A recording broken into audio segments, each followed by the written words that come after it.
Rapture of the church before the 7-year tribulation.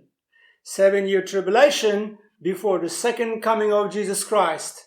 And thereafter, millennial kingdom of Christ, where Jesus will rule the world from Jerusalem for 1,000 years.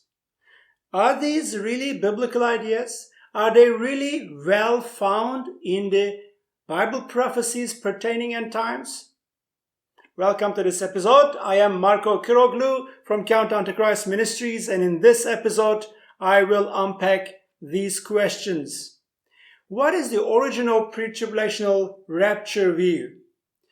The opponents of this idea has pointed to various sources as the origin of this idea, and often they were aiming to discredit the theology of the pre-tribulational rapture view. I'm not going to go into answering each one of them one by one, but I will in this episode mainly heavily rely on Dr. David Reagan's article that was published on their website, on Lemon Lion Ministries website. The article's title is The Origin of the Concept of a Pre-tribulational Rapture. I will heavily rely on this article, although the information that is provided in this article is generally available to anybody who want to do the hard work of research. Now, firstly, we must understand the whole subject of Bible prophecy is a subject that has a time stamp on it, if I can put it that way. God made it very clear to Daniel and even Jeremiah that certain prophecies will not be made understandable to human race until the times of the end comes upon them. You find that in God's conversation with Daniel, chapter 12, verse 9, in Jeremiah, chapter 23, verse 20, and again, Jeremiah, chapter 30, verse 24. It basically says the same thing.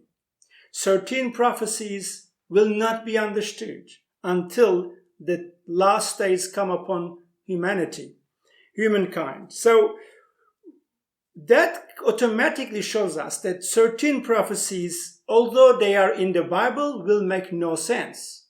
Another aspect of the same subject is we can now, right now in the time and space where we are in world history, we can now look in the hindsight and clearly understand one fundamental principle, that Bible prophecies have time stamp on them. Although the prophecy is out there, humanity won't be able to understand them until the correct time comes. One of the aspects of this is the historical aspect. Another aspect is the technological aspect. Bear with me, I'm going to explain this historical and technological aspects of Bible prophecies. For example, as Dr. Reagan also highlights in his article, until 1948, a lot of the Bible prophecies pertaining the last days were almost impossible to understand or make sense of. Because until 1948, there was no state of Israel. Jewish people were a stateless remnant of an ancient empire. And there was absolutely no prospect also. There was no prospect of them coming back to their home country and becoming a mighty nation again. If you ask anybody, any analyst, any political analyst, or even a historian, if the Jews could ever come back and build their country again in their original homeland, revive their original language, reuse their original currency, if you ask that question to anybody before the beginning of the 20th century, the answer will be absolutely no. But it was prophesied in the Bible, and that prophecy made absolutely no sense to nobody. Even the genuine, sincere believers of the Bible could not understand those prophecies because there was a time stamp on it, time seal on it. And that seal wasn't broken yet. After 1948, when the Jewish nation came back and built their own state in their own original homeland, revived their own original language, reused their own original currency, suddenly a lot of the Bible prophecies pertaining to the last days became a possibility. Let me give you, for example, the prophecies in the book of Ezekiel from chapter 36 all the way to chapter 39. Those were prophecies pertaining how God will one day bring the remnants of the Jewish nation back to their homeland, make them a mighty nation again, and then once they become a mighty and strong country, how God will raise Russia, Turkey, Iran, Germany, and also a horde of other nations aligning with them, coming against the nation of Israel to plunder their energy resources. Now, if you told this to anybody before 1948, they would not believe you. But today, this is not just a possibility, this is now an inevitable scenario in the world we are living. If I told you before the 2020 that one day Russia, Turkey, Iran, Germany will join together with the horde of other nations and they will come against Israel to plunder the energy resources of Israel, you will maybe hardly believe me.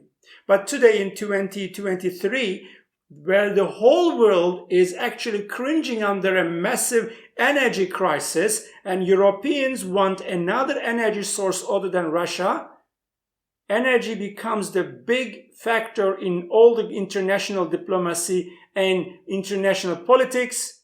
Now it makes sense that it's quite an inevitable scenario that various nations will come against the nation of Israel for the purpose of plundering their energy resources. Of course, until recently, when the scientists and archaeologists and researchers until they discovered massive gas and oil reserves in the land of Israel, this prophecy was still a difficult to believe prophecy. But now we know that Israel sits on top of massive gas and oil reserves. Suddenly Israel is really more and more moving into the Bible prophecy, or the whole world moving into Bible prophecy. I will dare to say that the whole world. You see, the subject of Bible prophecy is like an onion. There are layers and layers and layers. Once you lift up a layer, as the time passes, you will be able to lift up the next layer. And that's what I mean when I say Bible prophecy has a time stamp or time seal on it. Until the correct time comes, people won't be able to understand it. Even the most genuine servants of God will not be able to understand it because the time of understanding that prophecy has not yet come. Now, that is my basis for the subject, or for my discussion on the subject of the pre-tribulational rapture view and its biblical basis. Now, if you are making the Bible prophecy teachers of 500, 800, or 1,000 years ago, if you are making the theologians of a millennium ago your teacher on Bible prophecy, you're making a major mistake there. Because those men, how great they might be the greatest Bible teachers. People who were serving God 200 years ago did not live in our time and did not have the access to the whole flora of information and revelations that we have today. The Bible is the same Bible, but the revelations God provides is more and more expanding and going deeper and going wider. Because as time goes, this time stamp is being broken one after another, or the layers of onion being lifted up one after another. Another example I want to give you again that comes from Dr. Reagan's article called The Origin of the Concept of a Pre-tribulational Rapture. Another example is the whole discussion in the book of Revelation of Revelation chapter 11, where we see the two witnesses will be killed and then their dead bodies will lie in the square of Jerusalem, and the whole world will gaze upon their dead bodies. And then the whole world later on witness, they will watch live their resurrection from death, and then their rapture into heavens. Now, this was a mind-boggling, problematic prophecy until 1960s. Because until 1960s, there was absolutely no way that all over the world, all the people could watch the death, lying dead, resurrection, and rapture of two bodies in Jerusalem and watching it live from all over the world. It was impossible. It was technically, physically impossible. But today, this is possible. Since 1960s, with the constantly developing satellite TVs, video messaging, and the current advanced technology of internet and video messaging and TV broadcasting, this is now far more than possible. So today, we understand how this prophecy will play out. But if you were to be alive only, let's say, only 100 years ago, and if you read this prophecy in the book of Revelation only 100 years ago, you would really struggle to comprehend it. You will need a very special revelation from the Holy Spirit to understand this. But today, even a plain reading can make sense to even a plain person, because of the technological aspect of the revelations of the Bible prophecies. As I said, there are two aspects I want to highlight: historical aspect and technological aspect. Evolving and developing technology will bring about the fulfillment of a lot of the Bible prophecies we read in the Bible. And these prophecies could not have come to fulfillment, and even without technological advancement, even the most earnest students of the Bible prophecy could not really comprehend these prophecies. The other aspect is the historical aspect, as I said earlier. Historical developments, political and military and diplomatic developments, sociological and socio-political developments in the world make a lot of Bible prophecies come to fulfillment. For example, Jesus himself said with his own words that before the coming of the Son of Man, the world will look like the days of Sodom and Gomorrah. What was the world like in the days of Sodom and Gomorrah?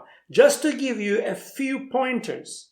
During the days of Sodom and Gomorrah, the world was largely exercising gene editing and mixing genes of demons, humans, and animals. Sodom and Gomorrah, and also the days of Noah. Flood happened primarily because of the global practice of gene editing and creating mixed gene creatures. Now, today, we are there. If you read that verse, those words of Jesus, only 100 years ago, even if you had understood that gene editing was a global practice in the days of Sodom and Gomorrah and in the days of Noah, but 100 years ago, it wasn't a common practice. It wasn't even available to the world we live. And you will struggle to comprehend that prophecy. Today, however, in 2023, gene editing is very widely available and it is developing constantly. So we are exactly where Jesus said we will be. We are in the days of Sodom and Gomorrah and in the days of Noah. The another aspect of the days of Noah and Sodom and Gomorrah is the incredible liberty of humanity when it comes to subject of sexuality.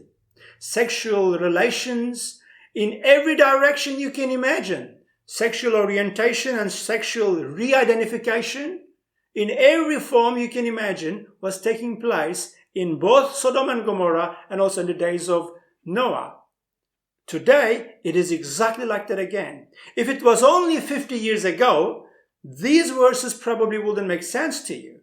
But today we are right there. You see, again and again, with these examples, I'm trying to show you that the Bible prophecies require time and technological, sociological, sociopolitical developments so that we can begin to understand them. And that is exactly what God said to Daniel and Jeremiah. Until the last days come upon mankind, they won't be able to understand these prophecies. So, if you really want to understand Bible's timeline regarding the end-time events, please do not look back to the Bible teachers of 200, 300,000 years ago. Rather, look at the Bible teachers of today who are really proven, tested, solid students of the Bible prophecy. And now, in the light of what I just said, pre-tribulational rapture view has become gradually accepted idea among genuine Bible believers over the last 300 years. It began with the Puritans, as Dr. Reagan very well highlights in his excellent article, which you can find on their website at Lemon Lion Ministries website. It started with the Puritans in the 17th century, and from there it gradually developed and it gradually grew into what we today call pre-tribulational, premillennialist rapture view. In an essence, this view in the light of all the Bible prophecies clearly suggests to us that first, there will be a rapture of the believers of Jesus Christ as very well outlined by Apostle Paul in the first and second letters to the Thessalonians. This rapture can take any time. There is no precursor to this event. There is no other event that should take place before that. That's why we call it the imminent rapture. In other words, the blessed hope. In fact, Jesus himself promised this on his conversation with his disciples in John chapter 14, verses 1 to verse 3. I'm going to my Father's home to prepare a place for you. Once it's ready, I'll come and fetch you so you can be with me. Fantastic promise. And Apostle Paul expounded on this in Thessalonians, in both letters to the Thessalonians. You find the same teaching in the letters to Corinthians and also in the letter to Timothy. Now, that is in perfect alignment with the prophecy of Daniel and with the prophecy of Zechariah and with the prophecy of Isaiah, to say the least. I can go on with this, actually. It is a completely biblically accurate prophecy that there will be a rapture of the saints or the bride of Jesus Christ or the church of Jesus Christ. And it can be any time, but it needs to happen before something terrible the Bible calls the wrath of God, the hour of God's wrath. The 7-year tribulation, the 7-year wrath of God on earth for their rejection of his son Jesus Christ. But that 7-year also correlates, that 7-year tribulation also overlaps with the 7-year, the last 7-year left for the Jewish nation according to God's calendar, as prophesied by Daniel, and also as prophesied by Zechariah. So the 7-year tribulation and the final 7-year of the Jewish nation in this dispensation will overlap, and that will happen after the rapture of the church. So the church will be taken out by Jesus. But the Jews who do not believe in Jesus, who are not part of the church, they will be left behind with everyone else who doesn't believe in Jesus. And that's why we find in the Bible that this 7 years is also often referred to as God's wrath, the hour of God's wrath for Jacob. It's the Jacob's hour of trial. And after that, Jesus comes for the second time physically at the end of those 7 years to city of Jerusalem. Actually, he descends on the Mount of Olives. The mount splits into two. He enters into the city of Jerusalem. He defeats the Antichrist, redeems the final remnant of the Jews from the enslaving and encircling army of the Antichrist, who was bent on his way to kill all the Jews at that time. Well, who will be bent on his way to kill all the Jews at that time. And right after that, Jesus Christ will eventually deliver his ancient promise of a messianic kingdom to the Jews. That's the millennial kingdom, as we call in the New Testament. But in the Old Testament, it's the messianic kingdom. It's the same thing. And it will last for 1,000 years. You see, all of these prophecies are now making more and more sense, and the connection between bits and pieces of prophecies are gradually developing, and not only that they are making sense, but they are fulfilling right in front of our eyes. Now, since 1948, if you look at the Bible prophecy in Ezekiel chapter 36, or from chapter 35, if you keep reading, those chapters prophesy how God will bring the Jews back to their homeland. It happened.